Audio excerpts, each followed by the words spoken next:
కర్కాటక రాశి వారికి వారంలో శుభ అశుభ ఫలితాలు ఎలా ఉన్నాయండి? రెండు గ్రహాలు యోగిస్తున్నాయి.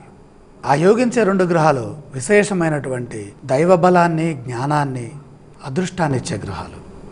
ఒక ఆయన దేవగురువు, మరొక ఆయన అసురు గురువు, అంటే గురు శుక్రుడు. జన్మస్థ శుక్రయోగం, ధనస్థ గురుయోగం పరిపూర్ణంగా యోగిస్తుంది. విజ్ఞాన వృద్ధి, జ్ఞానసిద్ధి రెండు లభిస్తాయి.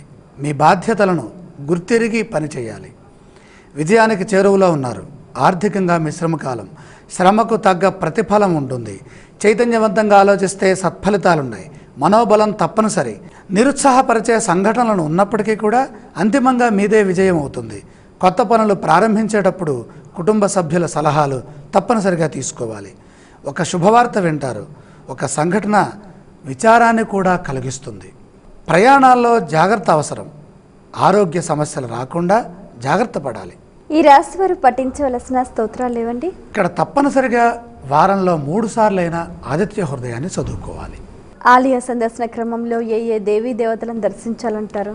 ప్రధానంగా శివాలయ సందర్శనం, పరమేశ్వరుడు యొక్క దర్శనంతో పాటు ప్రత్యక్ష సూర్యనారాయణమూర్తి సందర్శనం కూడా సహకరిస్తుంది. ఈ రాశి వారు చేయవలసిన దానాలు ఇవ్వండి.